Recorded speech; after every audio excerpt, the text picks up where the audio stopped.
If I pedal forward, the rear wheel will start spinning.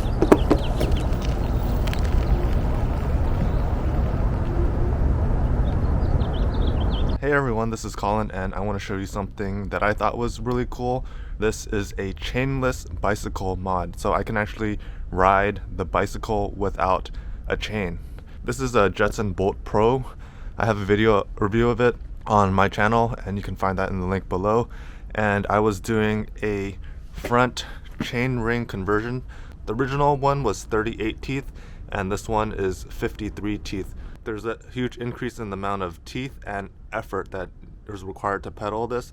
So when I had the chain on and I was pedaling with this, I thought it was pretty difficult. I wanted to check if the pedal assist function was actually working, and it was. And I thought, what if I tried riding the bike without a chain? What would happen? And I was really surprised.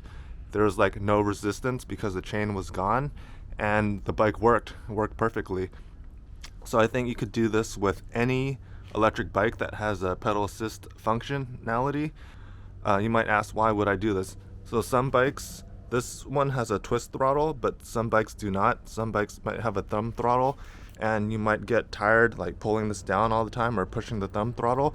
Maybe you just want to bike normally without any chain resistance and be able to go.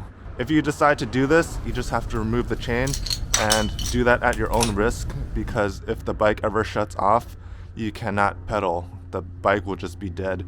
So just keep that in mind when you do that. It's a little bit dangerous.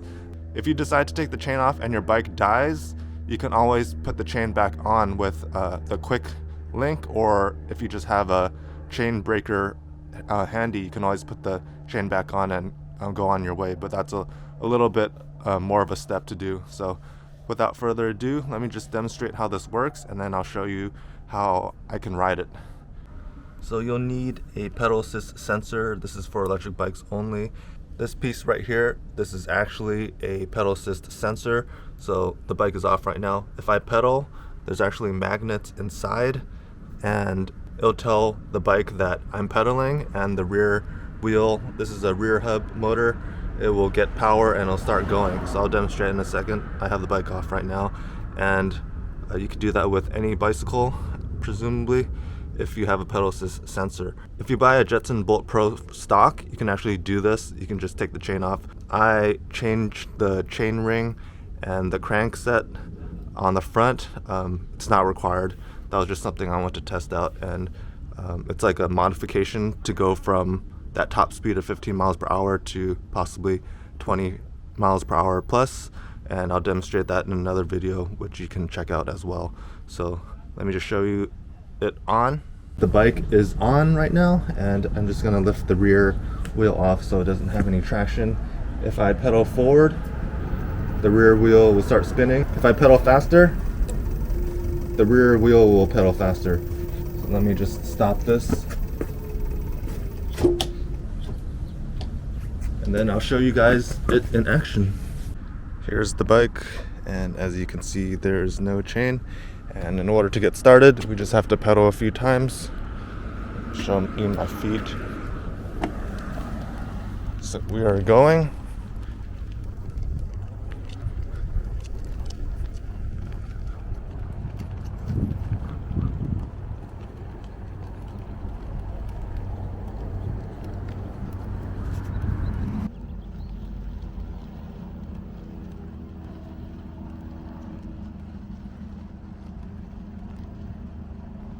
I don't know if you can see the bike, but we are indeed going.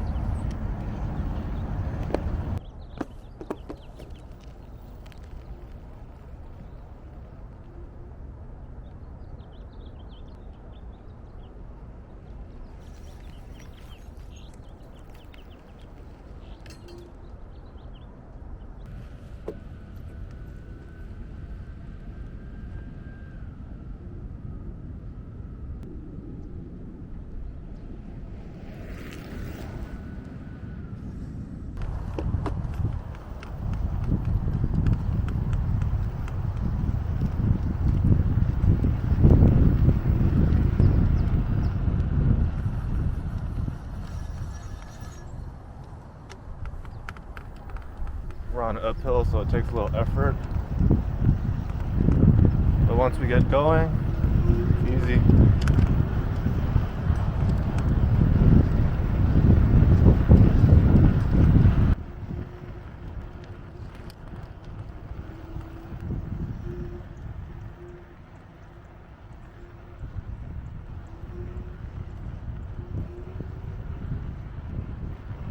Right here is it's a relatively steep slope, and I'm just gonna show you what I was talking about.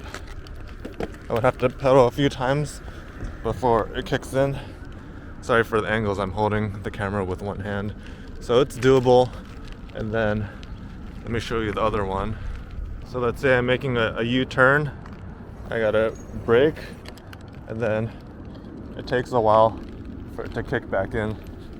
Those are like the two issues that I see, but then you can also bypass those because I have a twist throttle. If you're going uphill, you can always use the twist throttle, or if you're doing a U-turn, you can use the twist throttle to get that momentum. But if your bike doesn't have that or a thumb throttle, then these are just some things to think about when you're going uphill.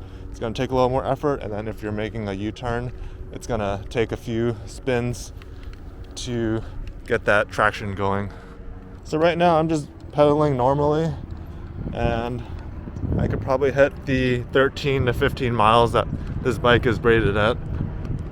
So there becomes a point where pedaling too hard doesn't actually result in you going any faster.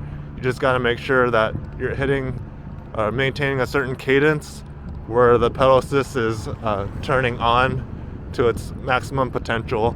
Anything over, then you're just wasting energy.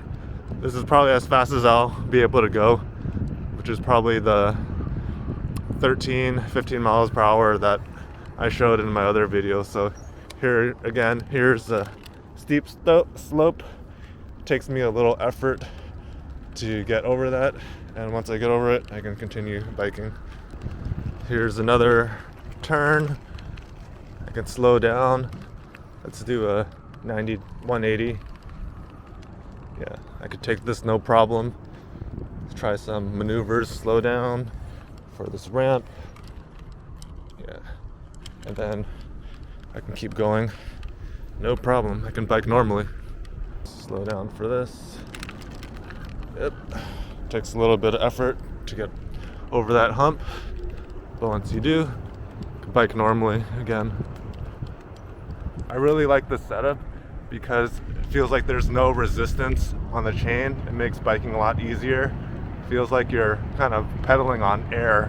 I guess the only drawback is if the battery runs out, as I mentioned before, you are not able to pedal, but you can always bring a spare chain and put that on. Let's say if you need to slow down and get on a ramp, sometimes it takes a little effort to get started again.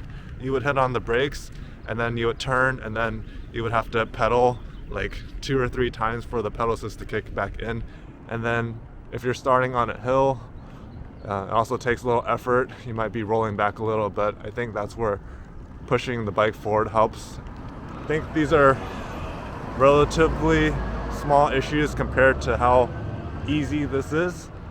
So I really don't have any complaints. I'm gonna put the chain back on so I can do a top speed of the 53 teeth chain ring, but then after that I might actually leave the chain off and just leave this bike as is, because it's just a lot easier to bike with.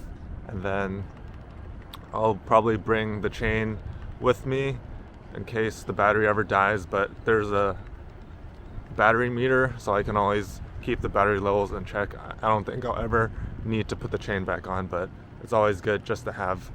Let me know what brought you to this video, if you thought this was cool as I did. Maybe I'm just geeking out and I thought it was cool and you guys don't think so. But yeah, just let me know what brought you here, if you like it, or if you're considering trying it, or if you've tried it. So thank you guys for watching, and God bless.